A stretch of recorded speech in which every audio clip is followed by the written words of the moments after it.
Première question, la fonction de tiers de confiance par laquelle j'ai terminé est essentielle et dans un contexte social tendu en ce moment.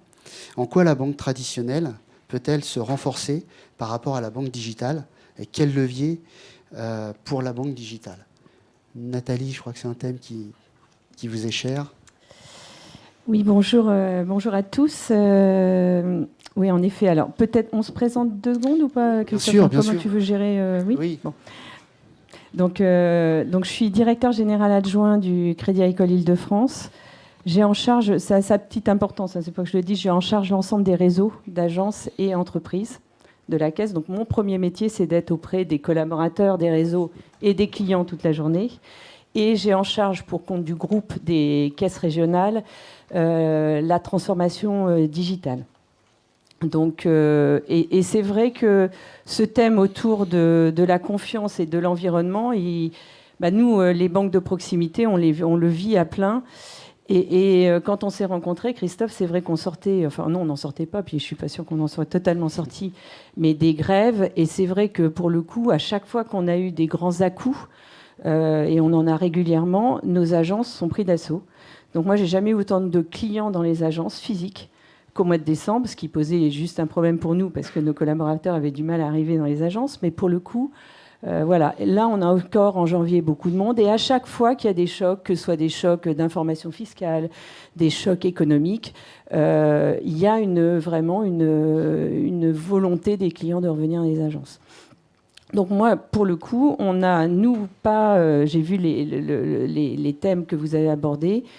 On n'a pas du tout de baisse de fréquentation de nos agences. Nous, sur l'Île-de-France, au Crédit Agricole Île-de-France, on a un peu plus de 2,5 millions de rendez-vous tous les ans, physiques. Par contre, ça ne fait pas un par mois, hein. Donc, mais on en a toujours autant. Par contre, on a une plage d'interaction avec les clients qui grossit tous les ans via les canaux digitaux. Donc, cette confiance, ou tout du moins le fait que quand c'est compliqué autour de soi, on a besoin de se rassurer avec des gens qui puissent nous écouter ou qui puissent nous recevoir, ça a encore une vraie valeur. Et puis j'aurais peut-être juste, parce que vous avez monté l'image de Goth, c'est amusant que vous ayez pris cette image parce que pour le coup, moi qui gère des équipes très jeunes, je me suis bien intéressée au sujet. Et si vous regardez les derniers épisodes, finalement, ce qui gagne à la fin, c'est pas ni la techno, ni le digital, ni les dragons, mais finalement des hommes qui ensemble ont envie de survivre et qui partagent des valeurs communes de communauté et qui finalement traversent l'hiver. Donc ça me donne beaucoup d'espoir pour nos entreprises qui ont des valeurs et qui sont en proximité. Bon, très bien. Le Crédit Agricole, c'est une banque mutualiste. Peut-être, Erwan, vous pouvez vous présenter et confirmer ou non les dires de Nathalie. Oui, bonjour à toutes, bonjour à tous. Donc, moi, je me présente aussi, pour le coup, Erwan Kabilik. Je suis le directeur des opérations au sein du Crédit Mutuel Arkea.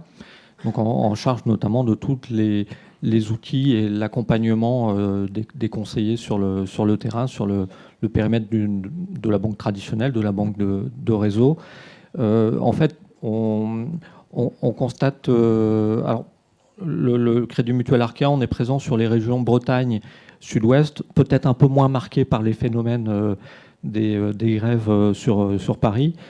Donc, on constate plutôt quand même une baisse de la fréquentation dans les caisses locales qui est naturelle, mais toujours beaucoup d'échanges avec les conseillers. En fait, les échanges, ils se font par d'autres canaux, par le téléphone, bien évidemment, avec plutôt une explosion en fait des appels et de la demande vers les conseillers. Donc on voit que les canaux classiques, le téléphone, et maintenant plus digitaux comme le mail, les messages que l'on peut faire à travers du chat ou l'équivalent de messagerie instantanée sont en train d'exploser et répondent à des attentes. Donc il y a, par rapport à la confiance, c'est important de pouvoir donner accès finalement à de l'humain et de trouver le juste équilibre entre la relation humaine et puis cette relation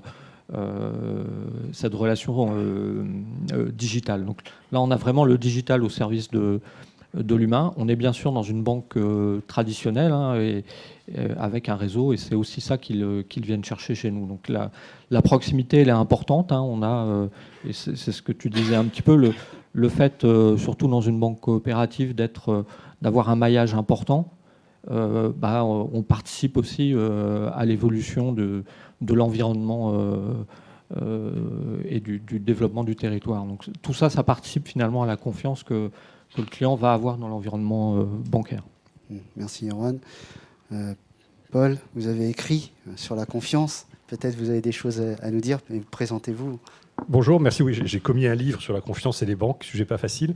Moi, je suis Paul Deleuze, je suis directeur général d'Orange Bank et directeur général adjoint du groupe Orange, en charge des services financiers, parce qu'on fait de la banque en France, mais on en fait aussi beaucoup en Afrique. Moi, je pense qu'il y a une crise de confiance qui s'est mise entre les Français et leurs banques. C'est dommage, mais quand on se dit qu'en France, qu'est-ce qu'on a comme belles industries? On a l'aéronautique, on a le luxe, on a la banque.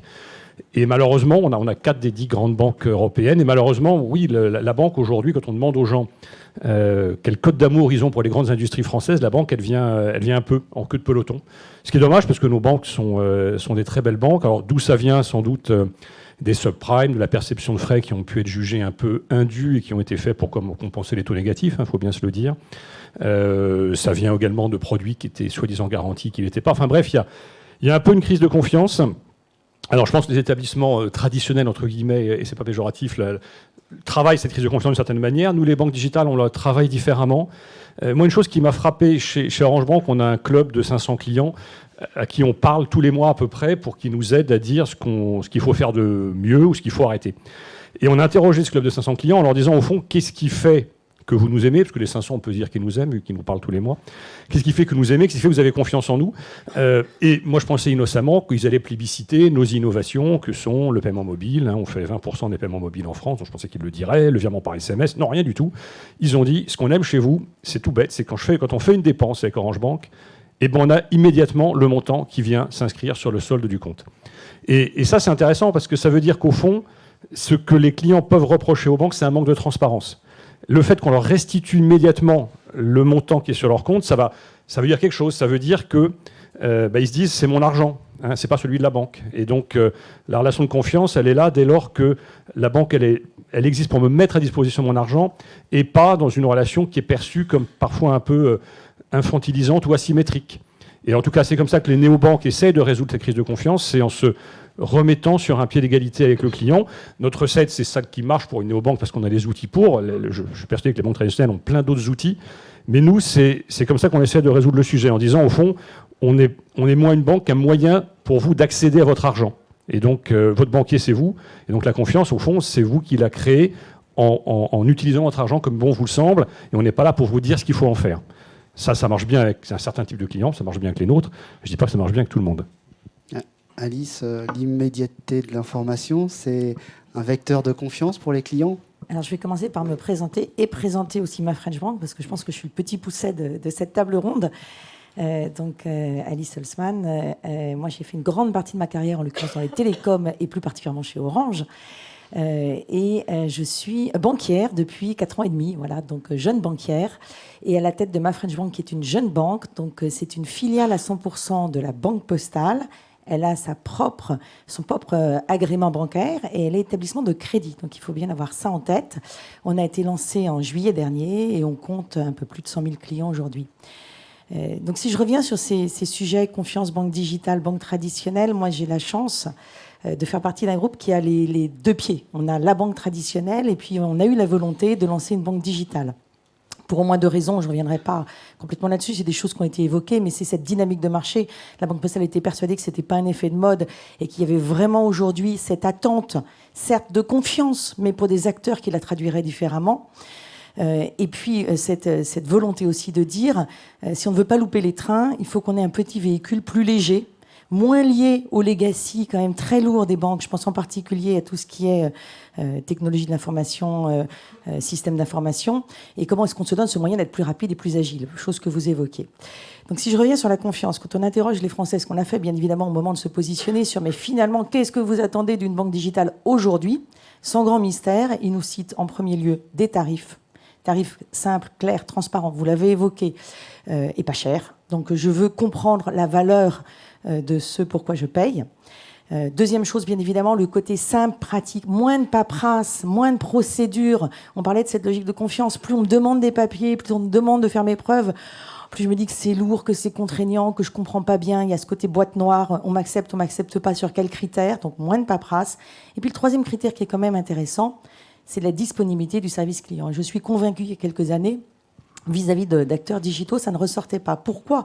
Parce qu'il y a quand même une certaine déception, il faut le dire. On parlait de crise de confiance dans les banques traditionnelles, mais il y a aussi quelque part une petite crise de confiance vis-à-vis des nouveaux acteurs digitaux qui est, c'est bien sympathique tout ça tant que ça marche, mais le jour où ça marche pas, le jour où j'ai une question, j'ai été prélevé 2 fois, super, donc j'ai reçu 2 fois une information qui me dit moins 250, moins 250, pas de bol, j'ai payé qu'une fois.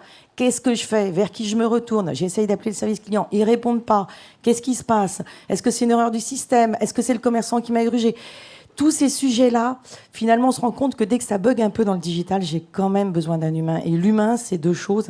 C'est certes me comprendre, me répondre, parler la même langue que moi. Et puis, il y a ce côté empathie, vous l'évoquiez. Les obsèques, moi, ça ne m'étonne pas quand vous le citez dans votre étude. Pourquoi ? Parce que s'il y a bien un moment de désolation et de solitude où on se dit, mais mon Dieu, comment je vais faire et comment je vais me débrouiller ? Et là, il n'y a quand même pas de mystère. Le robot n'est pas encore tout à fait au niveau de l'humain. On est d'accord. Céline, vous pouvez C'est vous à moi, présenter. bonjour. Oui, Céline Ansker. Donc moi, je suis en charge des activités marketing, digital et la transformation de la banque de détail en France pour le métier retail. Donc j'ai entendu beaucoup de choses qui me parlent fortement. Il y a quelque chose qui m'interpelle, c'est que finalement, on n'a pas les banques traditionnelles et les banques digitales de l'autre côté. Finalement, maintenant, on est tous des banques digitales. Et face à la montée en charge des technologies, les attentes des clients, vous en avez cité pas mal, c'est à cela que l'on fait face, cette évolution permanente, la demande de simplification maximale, la demande de transparence, vous en avez parlé, d'immédiateté, hein, on parlait des opérations qu'on connaît en temps réel, et de personnalisation, je pense qu'on y reviendra tout à l'heure. Sur la transparence, un petit mot qui rejoint la confiance. Vous savez, les Français, c'est une étude IFOP qui le disait l'année dernière, pour 70% d'entre eux estimaient avoir confiance dans leur établissement bancaire, quel qu'il soit, en matière de protection des données personnelles. Donc la confiance que l'on peut acquérir, reconquérir, etc., elle passe aussi par cela, ce solide actif qu'ont les banques en matière de sécurité, de protection des données. Et puis après, je peux terminer sur ce sujet des attentes. Ce qu'on voit très clairement et que vous illustriez très bien, c'est la complémentarité des besoins clients qui sont d'un côté l'autonomie accrue en permanence, le digital. Vous parliez du mobile dans la banque de détail. Nous, en France, nos clients, on a 1,5 million de clients qui n'utilisent que le mobile. Fini le site web. On a plus de 50 millions de connexions sur nos applications et notre web tous les mois. Et l'application est consultée tous les 2 jours. Donc, vous allez regarder la météo, vous allez regarder votre compte bancaire. Donc, on a ce sujet d'autonomie permanente. Je fais mes opérations, je consulte mes comptes. Et puis, en même temps, à des moments clés que vous appelez expérience client, que vous appelez moment de vie, on a évidemment besoin d'interaction avec un expert, avec un conseiller qui va vous écouter, qui va faire preuve d'empathie et qui va vous apporter tout le conseil nécessaire. Donc c'est vraiment cette complémentarité qui aujourd'hui fait aussi les bases de la confiance. Merci Céline, ça fait une bonne transition donc on a parlé de confiance et vous parliez de données. La donnée, la data, c'est un sujet essentiel aujourd'hui. C'est un sujet sur lequel les banques investissent énormément. Quel regard portez-vous finalement sur l'exploitation, la valorisation de ces données ? On va aller vers des modèles bancaires différents où il va y avoir beaucoup d'interactions, beaucoup de partage de données. Est-ce qu'il y a des risques ? Est-ce que c'est bien ? Est-ce que le client, comment va réagir le client ? Quel est votre regard sur ça ? Peut-être Erwan ? Sur la donnée, alors en transition avec la confiance, quand un client nous transmet ses données, il faut forcément qu'il ait... Alors, d'un certain côté, il n'a pas vraiment le choix parce qu'il y a une partie sous couvert du réglementaire qu'on lui impose, mais il nous confie des données. Il dit, les études le montrent, qu'il a confiance dans la banque, même s'il y a cette petite crise de confiance, mais qui est plutôt liée au manque de transparence. il sait que côté banque, on a beaucoup d'informations, et souvent, en fait, il estime qu'on ne les utilise pas suffisamment. Donc, aujourd'hui, avec le règlement général sur la protection des données, on est dans ce paradoxe de protection des données et d'usage, d'attente du client qui souhaiterait qu'on en fasse un peu plus. Donc, faut trouver le juste équilibre. Il y a par le passé des banques, pas en France, mais dans le nord de l'Europe, qui avaient annoncé utiliser les datas pour pouvoir offrir du service et analyser ces données. Ils ont plutôt fait retour arrière. Ça pose question aux clients. Donc, on a effectivement un trésor, beaucoup d'informations sur les clients. À partir du moment où, dans une notion de transparence, on explique aux clients ce que l'on en fait, on peut faire beaucoup de choses. On a travaillé sur des sujets autour de l'IA, de l'intelligence artificielle, du machine learning, pour justement faire gagner, avec ces datas, faire gagner du temps aux clients, faire gagner du temps aux conseillers, en fait, dans sa relation avec et la souscription, un parcours de vie, à un moment d'acquisition d'un produit, pour pouvoir permettre à des conseillers, en utilisant les datas, de faire du scoring crédit et de proposer avec des démarches simplifiées. Qui dit démarche simplifiée dit aussi moins de collecte d'informations. Donc là, la data et tout ce que l'on connaît aujourd'hui sur le client doit nous permettre de réinterroger aussi nos process, mais il faut qu'on le fasse au service du client et pas que sous un angle réglementaire. Ça aussi, ça va être important dans la relation, la transparence qu'on aura avec le client. Donc on travaille beaucoup sur ces sujets autour de la data, de l'utiliser à bon escient, de ne pas la monétiser au détriment du client. Alors là, en plus, nous, on a un rôle banque coopérative, quelque part une raison d'être autour de cette protection des données qui est importante, mais on le fait aujourd'hui avec des technologies qui le permettent, mais dans un environnement réglementaire sur lequel, finalement, qui est assez étroit en termes de possibilités. Merci Erwan. Oui, la data, on l'exploite, on la valorise. Il n'y a pas encore, en tout cas en France, de tentative de monétisation de la donnée. Paul, vous avez une conviction sur le sujet ? Oui, c'est un sujet chez Orange qu'on travaille beaucoup, mais je voudrais parler de données non bancaires, nous, parce que les données bancaires, je pense que j'ai des vrais experts à côté de moi. Nous, on utilise beaucoup la donnée non bancaire, alors comme le disait Erwan fort justement, en s'assurant que le client est d'accord. Mais la donnée non bancaire, elle est beaucoup, beaucoup plus riche souvent que la donnée bancaire pour faire du crédit. Je vais vous donner 2 exemples. En Roumanie, on a ouvert un petit Orange Bank. Roumanie, c'est le paradis des banquiers pour la donnée, parce que vous avez accès à tout. Il y a un fichier positif, donc vous avez l'historique de crédit de tout le monde. Le lobby des banques était beaucoup moins efficace qu'en France, en Roumanie. Donc il y a un fichier positif. Vous avez même accès au fichier fiscal, donc vous savez combien les gens payent d'impôts, ce qu'ils déclarent comme revenus. Et nous, on a bâti un score de crédit pour faire des petits crédits à des clients roumains, soit du crédit conso, soit du financement de terminal mobile. Et ben, pour faire ce petit crédit, la donnée telco, c'est-à-dire le comportement telco, est plus utile pour nous que le fichier positif ou que la donnée fiscale. Pourquoi ? Parce que la donnée telco, elle est incroyablement dynamique. C'est une donnée qui, dès que vous changez de situation, vous téléphonez différemment. Et donc c'est extrêmement riche. Je vais vous donner un autre exemple. À Madagascar, on a lancé avec Orange Money en Afrique un des petits crédits, des tout petits crédits. C'est quelques dizaines d'euros sur 6-8 semaines. On a prêté à plus de 400 000 personnes en un an. On a eu un coût des risques inférieur à 5% en utilisant une seule donnée qui était la donnée telco. Donc cette donnée, elle est beaucoup plus dynamique et je pense que les banques de plus en plus vont aller chercher de la donnée non bancaire. Il y a des gens qui font un travail incroyable, je ne sais pas s'ils sont là, c'est Honnet, la filiale d'Auchan de BPCE maintenant.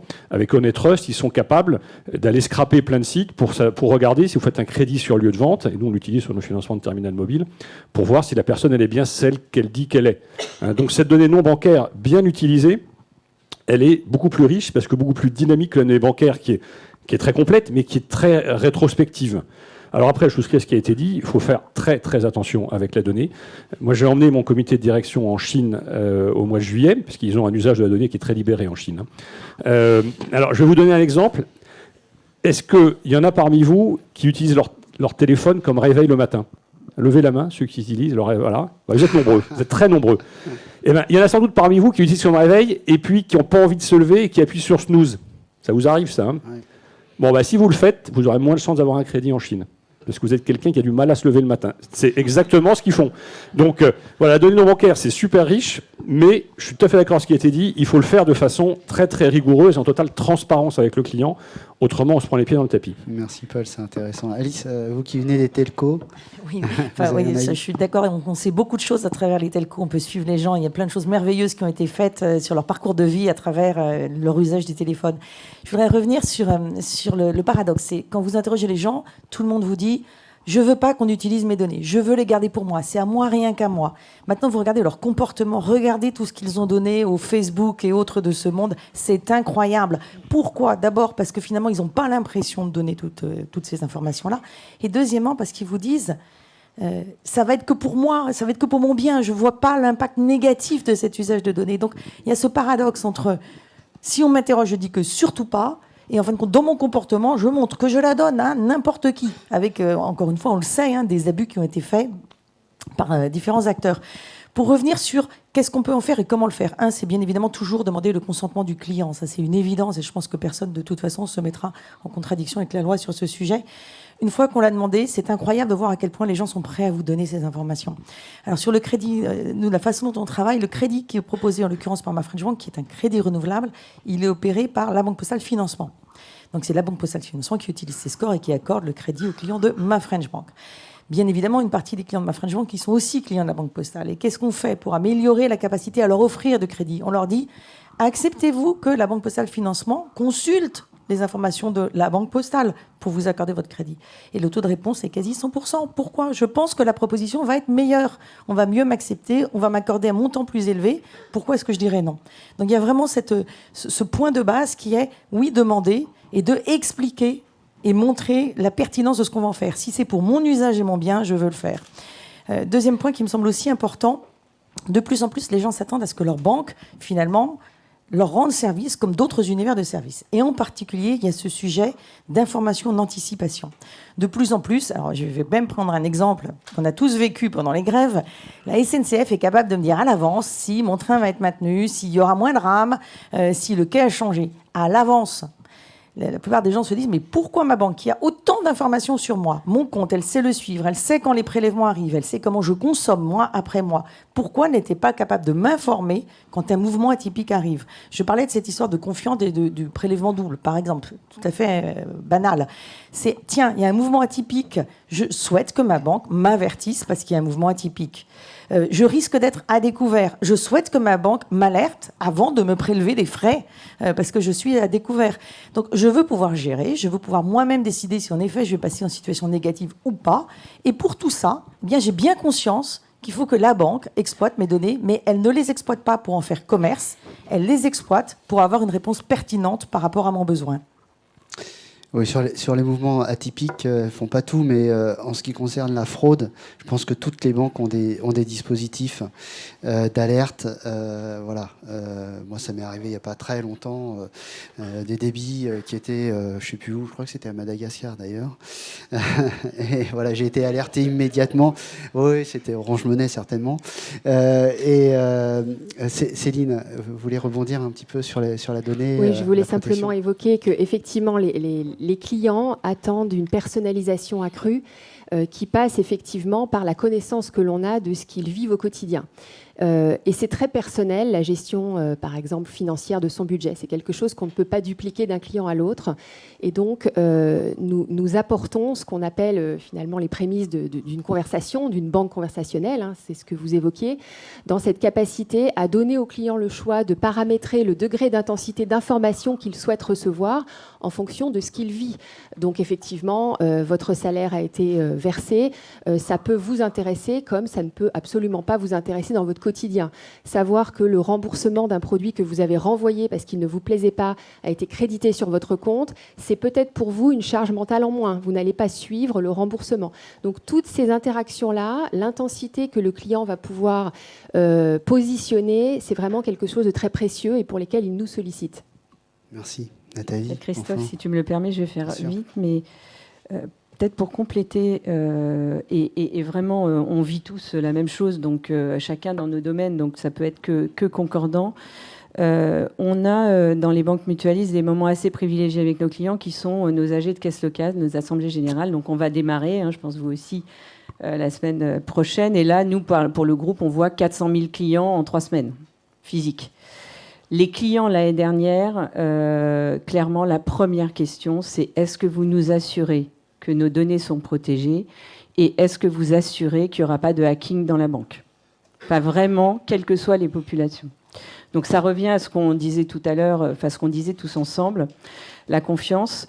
Le groupe Crédit Agricole a signé une charte bien avant d'ailleurs tout ce qui était RGPD, etc. en 2016, justement quand on a vu tout ça en disant on s'engage à ne gérer les données que pour votre propre intérêt. On est assez atypique. Alors moi je rentre du Japon, on est assez atypique par rapport à d'autres pays dans le monde là-dessus. Oui, la France a quand même, les Français ont globalement une relation à l'argent qui est très particulière. Et donc la relation à la banque dans le digital n'est pas du tout la même que la relation à d'autres acteurs du digital. C'est bien pour ça qu'ils n'hésitent pas à donner toutes les données sur Facebook, sur Amazon, mais face à la banque, c'est vraiment pas pareil. Ils attendent vraiment que notre digital soit un genre de coffre-fort électronique. Donc c'est important parce que cette relation à l'argent en France, et dans les pays... la France est vraiment très particulière là-dessus. Elle est très atypique. Et c'est d'ailleurs pour ça qu'on a toujours du mal, nous les banquiers, on cherche souvent à s'inspirer de l'étranger pour voir ce qui s'y passe.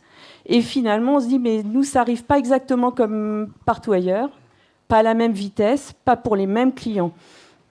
Après, les clients, on parle des clients, en fait, on a de plus en plus de clients qui ont des comportements dans des moments de vie différents. C'est-à-dire qu'ils peuvent être hyper délégataires à certains moments, puis 10 minutes après, ne plus l'être du tout. C'est-à-dire que tout ce qu'on a pu avoir dans les marketing traditionnels de segmentation a été balayé totalement. Et donc, ça nous oblige aussi à réfléchir autrement la façon dont on adresse les conseils personnalisés aux clients. Tous ces schémas-là ont explosé, quel que soit l'âge des clients. On a des clients très jeunes qui peuvent être en rejet du digital pour certaines choses et l'être complètement pour d'autres. Et on a des clients âgés, pareil, c'est-à-dire que toutes les générations aussi étaient bousculées. Et puis, nous, on a à faire face, et j'imagine pour tous ceux qui ont des banques de traditionnelles aussi, à une responsabilité en tant que banque à éviter l'exclusion numérique et digitale. Parce qu'en Île-de-France, je pense que vous le savez, mais il y a à peu près 15% de la population qui est illettrée, et ce pourcentage ne fait qu'augmenter. Et on a intergénération à peu près, dans les dernières stats qu'on a eues, nous, avec les établissements qui s'occupent de ça, à peu près 15 à 16% de personnes qui se sentent exclues de ce monde-là. Et là, ce n'est pas une question ni d'âge, ni même de niveau social. Et donc, on a à la fois à accompagner nos collaborateurs pour aider, mais on a aussi un rôle de faire en sorte que ces technologies servent à tout le monde pour le bien commun, mais ne soient pas des technologies excluantes. Donc, c'est quelque chose d'assez lourd qui est en train de se transformer dans notre pays et auquel on participe chacun avec nos partitions à cette transformation. Donc, on parlait d'expérience client. Finalement, comment on adresse des clients qui n'achètent plus du produit bancaire pour lui-même, mais plutôt une expérience de vie. Est-ce que l'arrivée de la DSP2 va favoriser ou pas cela ? Dans certaines convictions, d'ailleurs, je crois que c'est une des conditions portées par Crédit Mutuel Arkea, où finalement le produit bancaire devient plus ou moins accessoire. Oui, ça c'est un point important, c'est que en fait le client il va pas acheter un crédit, il va pas voir son banquier, il a plutôt un besoin, ou un souhait, ou il est dans un parcours, un moment de vie d'acquisition de sa résidence principale, et en fait c'est ça qu'il faut capter. Et c'est à ce moment-là qu'il faut qu'on arrive, nous, à nous positionner dans l'expérience client. C'est peut-être d'ailleurs pas dans l'agence. Donc, quand on parle de complémentarité, notamment dans des banques à réseau physique, avec des acteurs ou à faire vivre en fait l'écosystème le territoire, c'est comment nous, acteurs bancaires, on participe au développement de ce territoire en partenariat. On parlait de marketplace, d'ouverture de systèmes d'information, d'ouverture d'open banking. C'est comment en fait on arrive avec ces technologies à s'insérer dans le parcours du client pour que on lui apporte ce service de façon transparente. Quand on prend un Uber, on ne paye pas le Uber à la fin. C'est intégré en fait dans le parcours de l'utilisateur. Donc on travaille beaucoup là-dessus, sur à quel moment on capte le besoin, le parcours du client, comment on l'anticipe, comment on est présent en fait à ses côtés pour l'accompagner. Donc c'est ça qui quand on parle de services non bancaires, c'est aussi ça qui est important. Identifier ces services non bancaires, ça permet d'avoir en fait un parcours global dans lequel on apporte à différents moments du parcours les services dont le client a besoin. Et là, la confiance, elle est importante parce que quand on va créer cet écosystème, on va rassembler un certain nombre de partenaires et on va transférer de la confiance d'un partenaire à un autre. Et là, pour le coup, la confiance que j'ai vis-à-vis de mon banquier qui va me proposer un service, alors peut-être qu'il y aura un site d'annonce immobilière et que à travers mon banquier, je vais trouver le produit qui convient. Mais c'est comment j'arrive à lui donner confiance. Parce qu'en fait, un des paradoxes que l'on peut avoir aujourd'hui, notamment avec les courtiers, surtout dans nos réseaux, avec cette crise de confiance, c'est que ce sont nos clients qu'on récupère à travers des courtiers. Donc comment je fais pour anticiper ce besoin? On a travaillé notamment en expérimentation et on a déployé ce dispositif au Crédit Mutuel du Sud-Ouest, où à Lacanau, on a mis un conseiller bancaire dans un pavillon témoin d'un de nos partenaires qui est IGC. IGC, un constructeur de maisons individuelles. Et comme c'est un pavillon témoin, dans la chambre, à côté de la chambre du conseiller immobilier, la chambre d'à côté, c'est un banquier. Et ce banquier, il rencontre donc des clients ou des prospects qui viennent visiter le pavillon témoin, quasiment à chaque fois, parce que l'agent immobilier ou l'agent IGC propose sans engagement cet échange. Il y a une discussion sur le plan de financement, une approche différente. On n'est pas dans la banque. Et là, on a un vrai lien. Donc là, on est sur du physique. La DSP2, elle doit permettre de rendre, dans certains cas, donc là, on est sur le parcours immobilier, elle doit permettre d'amener ce type de service aussi dans un environnement digital. Et on commence à le faire à travers un certain nombre de fintech avec qui on travaille. Mais merci, Erwan. Si je trouvais mon banquier dans ma chambre, je ne sais pas si j'aurais pas une crise de confiance. Alice... Alice, vous êtes une jeune banque, mais vous avez pris le parti de proposer une gamme d'offres de produits et services assez large. L'expérience client, quel regard vous portez sur ça et comment vous adressez ces clients? Parce que le but, c'est quand même de vendre du service et du produit bancaire. Quitte à être un peu provocatrice, c'est pas du tout nouveau le fait de suivre les gens dans des moments de vie. C'est même pas réservé aux banques. Moi, j'ai fait ça il y a 20 ans dans les télécoms. Qu'est-ce qu'on regardait? C'est les grandes ruptures, les grands moments. Quand est-ce que j'équipe les clients? On parlait déjà d'expérience de vie. Donc, c'est pas nouveau. Toute personne qui travaille dans le marketing, ça fait juste des années qu'elle se dit, plutôt que de pousser mon produit de façon un peu hard push, comment est-ce que j'arrive dans des logiques d'expérience? Ça, c'est déjà le premier point. Et bien évidemment, tant qu'à faire, comment est-ce que j'associe des produits en plus? Tout ça dans une logique où j'augmente mon panier. C'est quand même ça, le début de cette histoire. Et je repense même à un exemple basique. Je suis désolée, j'y pensais en vous écoutant, mais vous allez acheter des chaussures. Qu'est-ce que le marchand essaye de faire? De vous vendre le cirage, la gommette pour mettre en dessous, et alors dans les magasins pour les femmes, des sacs à main assortis aux chaussures. Donc tout ça pour dire que le fait de vouloir coupler des produits, c'est non seulement loin d'être nouveau, mais non, pas du tout, c'est le cœur du sujet. C'est non seulement loin d'être nouveau, ça existe dans le monde physique, mais c'est un peu compliqué, il faut avoir du stock, il faut avoir été alimenté, etc. Qu'est-ce qui a changé? La seule chose qui a changé, c'est que dans le digital, c'est facile. Vous n'avez plus de barrière entre les différents univers et vous pouvez les associer. Et en effet, l'APIsation, elle va encore un cran plus loin. Non seulement c'était déjà facile dans l'univers du digital, et on ne s'éloigne pas du tout du sujet, mais en plus, vous nous avez quelque part facilité la tâche, on nous a facilité la tâche avec une logique de standardisation qui permet à différents univers de communiquer. Une fois que j'ai dit ça, la seule question, c'est finalement, qui est le centre autour duquel les produits se fédèrent? Est-ce que c'est, si je reprends l'immobilier, l'agent immobilier qui après propose le crédit, etc. C'est quand même beaucoup comme ça que ça se passe. Ou celui qui commercialise les voitures, qui aujourd'hui ne vend plus une voiture cash, mais vend une voiture avec un crédit. Ou pour le téléphone mobile avec son crédit associé. Ou est-ce que c'est la banque qui, elle, propose des services derrière? Moi, j'ai envie de vous dire, ce sera sans doute un peu des deux. Et c'est très difficile d'envisager le futur. Et je pense que ça dépend aussi des catégories ou des cibles. Quand je parle du patrimonial ou quand je parle de l'entreprise, je peux penser qu'il y a des choses qui vont s'agréger derrière la banque et le banquier.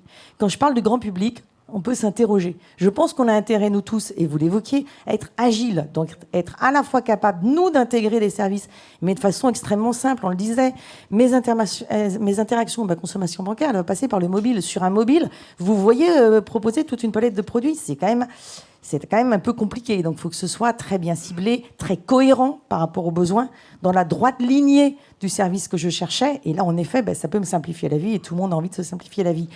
À partir du moment où ça va être une catégorie un peu plus poussée, on peut penser que ça va être différent. Voilà. Alice, vous voulez... Pardon, Nathalie. On peut changer de On n'est prénom pas aussi. obligé, C'est très joli, Alice. Mais bon, mes parents n'ont pas eu l'idée, donc je vais rester Nathalie pour aujourd'hui. Donc... Bon, tout ce qui est authentification forte, de toute manière, ça vient protéger les consommateurs. Donc, ça complexifie le parcours client. Oui, ça, c'est clair. J'aurais tendance à dire que globalement, c'est plutôt bien pour les banques traditionnelles. Ça, c'est... Comment dire? Franchement. Non, nous non plus. Pour autant, c'est pas pour ça qu'on n'est pas, on fait pas en sorte, parce qu'il faut aussi que nous, nos clients, en fait, notre enjeu à nous, c'est finalement de faire en sorte que dans les banques dites traditionnelles, demain, les clients puissent faire tout ce qu'ils veulent, comme dans une banque en ligne, dans une néobanque, voire les GAFA dont on parlera après. C'est-à-dire qu'on puisse offrir, nous, et nous, on a conscience au Crédit Agricole qu'on est perfectible, clairement, des parcours qui soient extrêmement simples, interruptibles à tout moment, qu'on puisse les reprendre par des humains, demain des robots ou autre chose. La difficulté que nous, on a, c'est que nos clients ne s'attendent pas qu'on offre un seul service. C'est-à-dire qu'on ne peut pas être la banque de l'argent de poche seulement, quoi.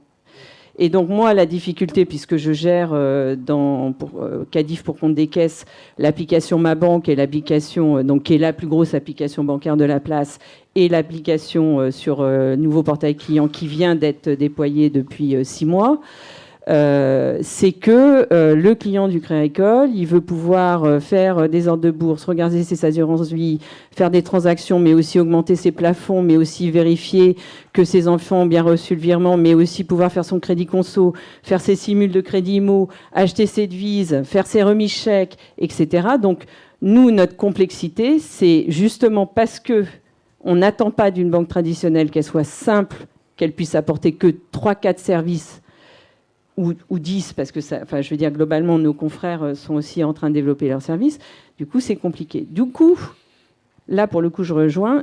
Parfois, pour nous, pour aller plus vite et apporter ces services, évidemment, on va intégrer des API extérieures ou on va aller chercher des bouts de parcours chez des startups qui vont nous apporter des technologies. Donc, pour nous, les fintechs, c'est vraiment quelque chose d'extrêmement important. C'est des alliés, c'est des gens qui nous aident à la fois à nous remettre en question et à faire en sorte que nos process, la IT, aillent plus vite dans la modification. Parce que mes collègues l'ont tous dit autour de la table, le problème, c'est qu'aujourd'hui, pour être en time to market, c'est super compliqué quand vous avez, nous, dans nos banques traditionnelles, à peu près 50 ans d'IT cumulés, avec des socles de folie. Alors, soit c'est super sécurisé, mais globalement, on n'arrête pas d'en rajouter parce qu'on a de plus en plus de données, alors que sur le cloud, on peut faire ce qu'on veut.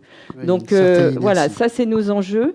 Mais du coup, les nouvelles technologies, les API, etc., nous permettent, nous, banques traditionnelles, de pouvoir faire des ruptures dans nos développements et d'aller chercher de la puissance et de la réactivité que nous permettent pas nos gros socles informatiques qui, pour autant, sont nécessaires pour gérer les milliards de flux de nos clients de façon sécurisée partout dans le monde.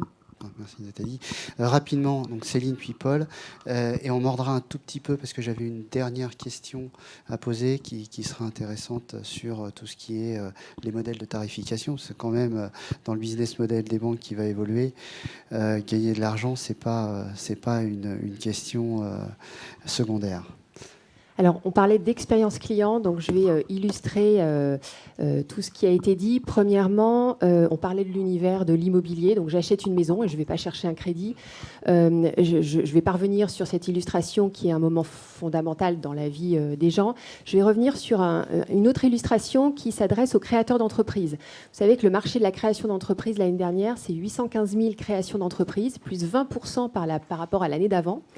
Et ce que disent les créateurs d'entreprises, c'est une étude OpinionWay qui évoquait ce point, c'est que pour 60% d'entre eux, oui, j'ai confiance dans mon banquier pour m'accompagner dans le financement, mais j'attends à 70% d'entre eux, j'attendrai que ce banquier soit davantage partenaire de cette aventure qui est la création d'entreprise.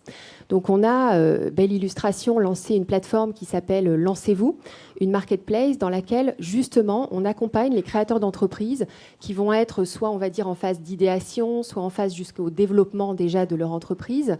Et on leur donne l'opportunité de bénéficier de services évidemment de BNP Paribas, mais également de partenaires qui vont les accompagner sur finalement la recherche d'un local commercial par exemple, la finalisation du business case, l'accompagnement juridique, l'accompagnement RH, l'accompagnement, l'étude de marché local par rapport aux créateurs d'entreprises.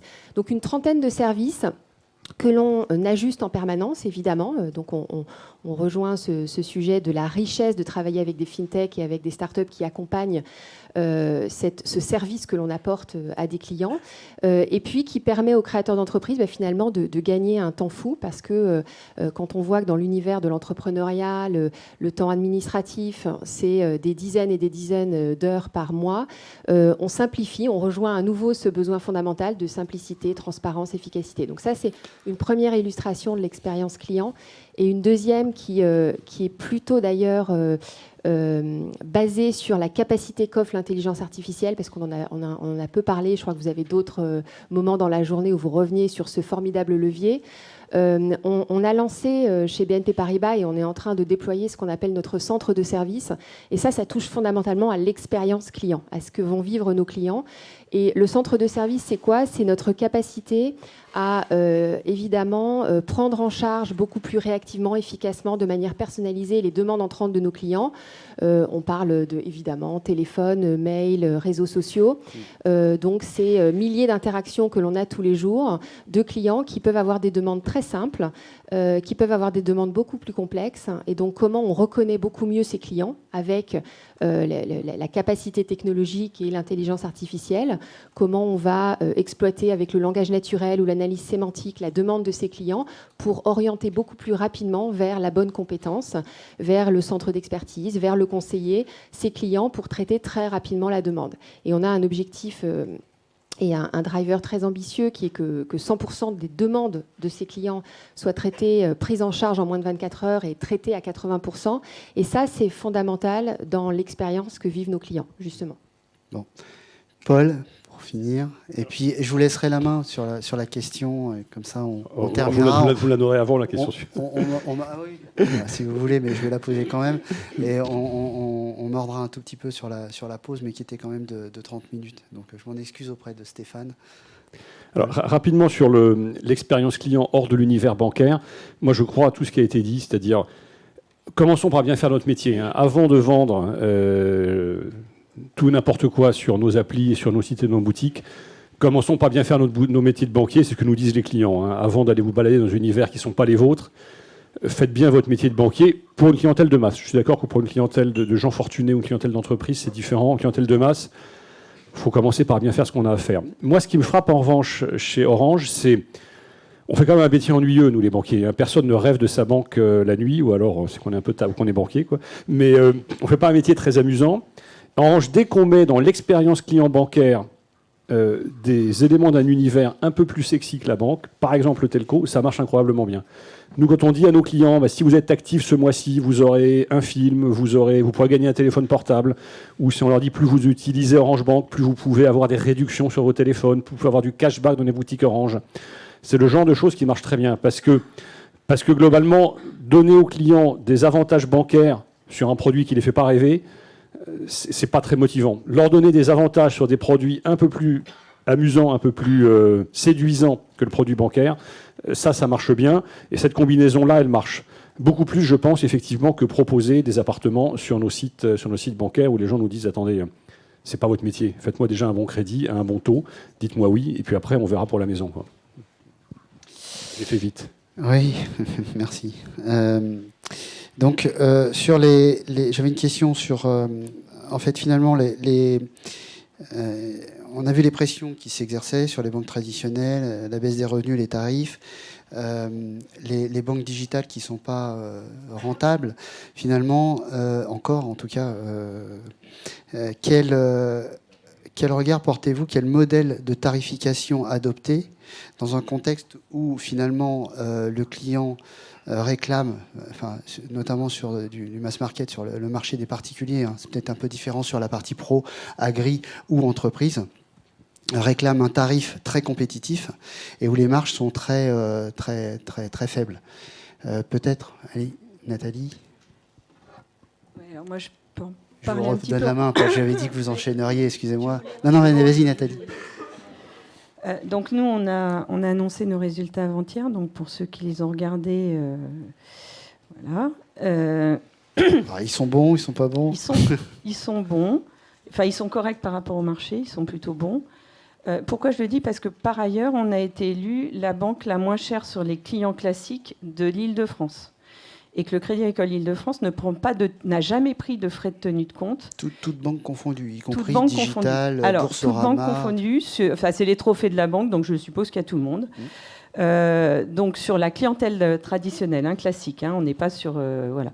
Donc ce que je veux dire, c'est qu'on peut encore faire notre métier proprement, gagner de l'argent sans que ce soit au détriment des clients, à condition d'avoir des tarifications extrêmement transparentes, et puis avoir des collaborateurs de grande qualité. Alors moi j'ai de la chance, parce qu'on n'a pas parlé beaucoup de nos hommes jusqu'à maintenant, je tiens quand même à le dire. Moi j'ai un réseau de 2400 collaborateurs qui tous les jours ont envie de se mettre au service des clients.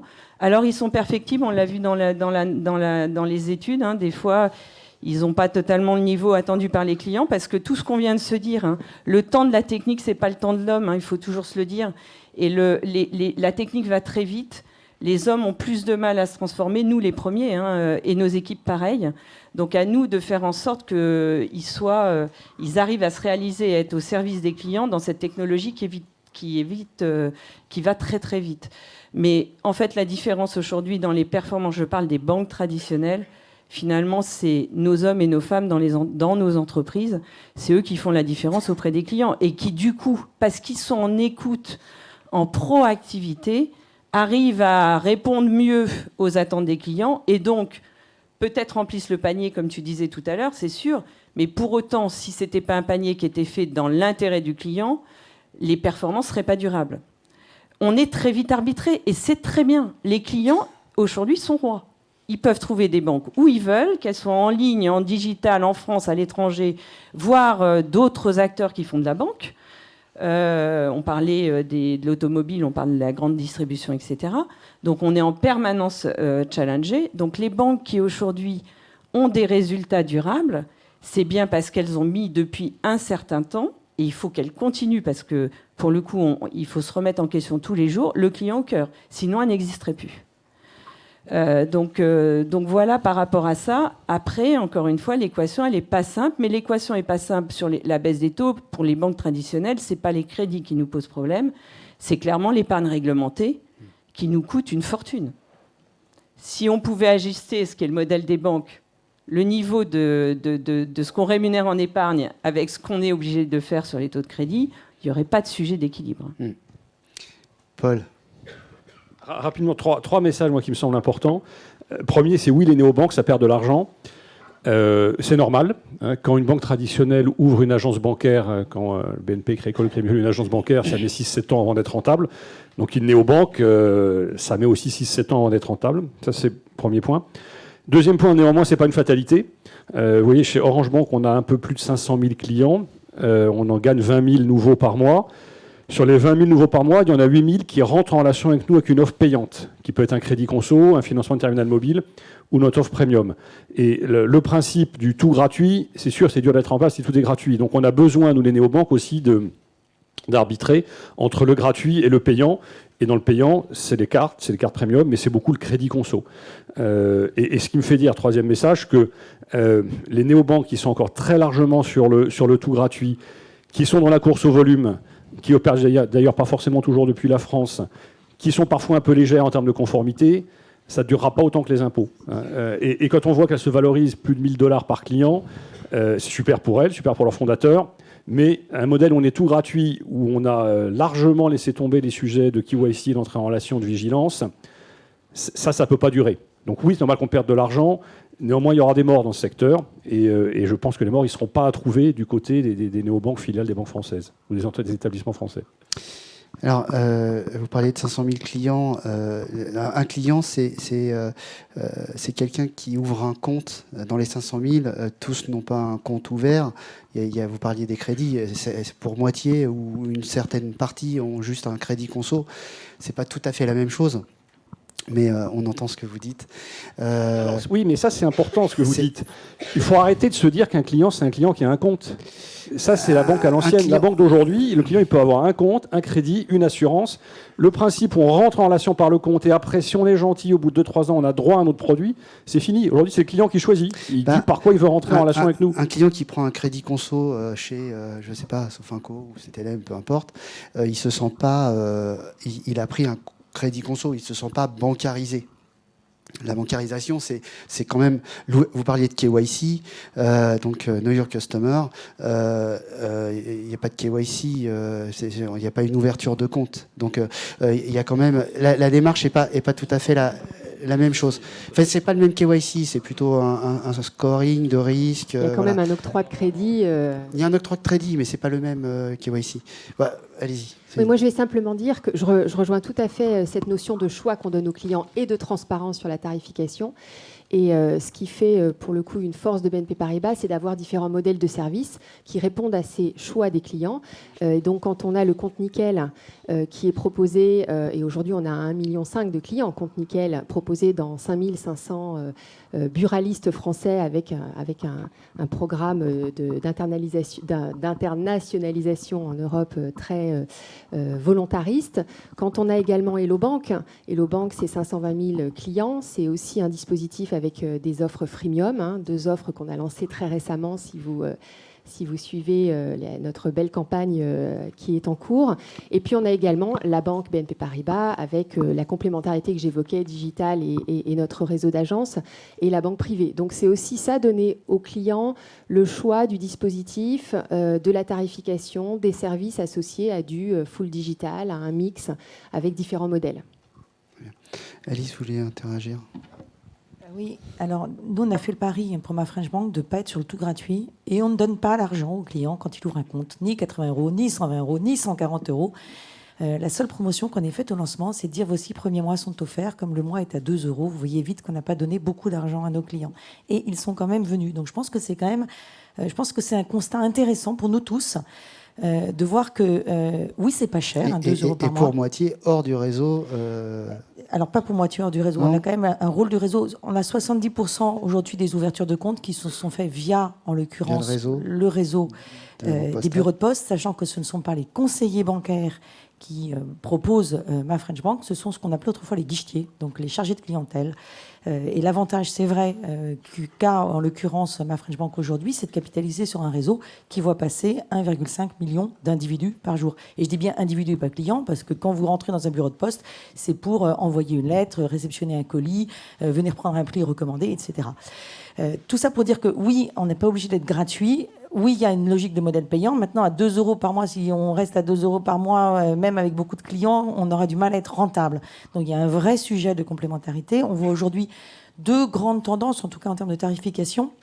le all-inclusive, donc mon forfait. Et quand même, on a tous tendance à avoir envie d'avoir un revenu récurrent. Alors, c'est 2 euros, c'est 8 euros, c'est 10 euros, c'est 12 euros par mois.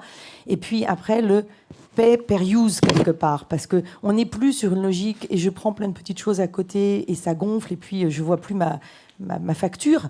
Mais vraiment sur j'en ai besoin à un moment donné, je paye par rapport à ce service dont j'ai besoin. Et c'est la combinatoire des deux qui, je pense, aidera des modèles, nouveaux modèles, à aller chercher la rentabilité. Merci. Erwan, Nathalie, pour conclure. Et ensuite, quelques minutes pour les questions. Juste pour compléter, on a effectivement un modèle banque en ligne qui a mis un standard pour une carte à 0. Donc ça, et les banques, nous, banques traditionnelles, on doit faire avec ça, et notamment dans le réseau, avec des clients qui nous disent, bah oui, mais si je vais chez Fortuneo, ça va être gratuit.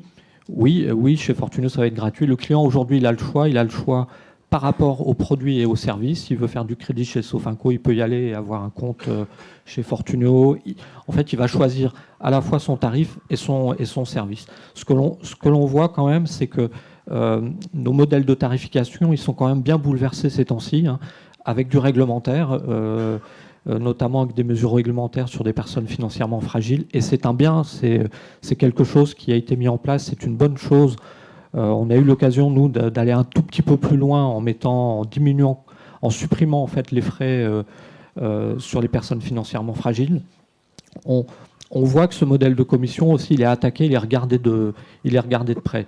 Donc la tarification des services bancaires à l'avenir est un vrai sujet dans ce climat de taux très très bas. On a un sujet de valorisation des services avec des conseillers qui font très bien leur travail, qui apportent de la valeur. Quand on va chez le médecin, on paye la consultation. Quand on est malade avec son argent, je ne sais pas si c'est... Mais en tout cas, quand on cherche ce conseil chez le banquier, la perception n'est pas du tout la même. Donc on a à travailler sur la valorisation du service dans des banques de réseau traditionnels par rapport à un service qui pourrait être différent, peut-être plus standardisé dans des banques en ligne. Il faut qu'on trouve cet équilibre avec peut-être de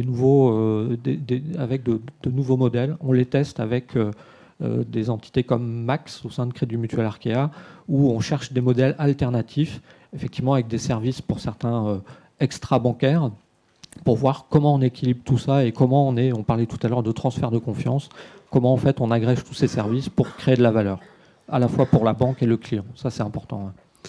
Merci, on va arrêter là. Merci beaucoup. Je vous demande de vous prêter aussi au jeu des questions-réponses. Il y a un micro, je passe un micro qui va passer. Il y a 2 micros qui vont circuler. Merci beaucoup aux 5 intervenants. On peut les féliciter. Oui, merci.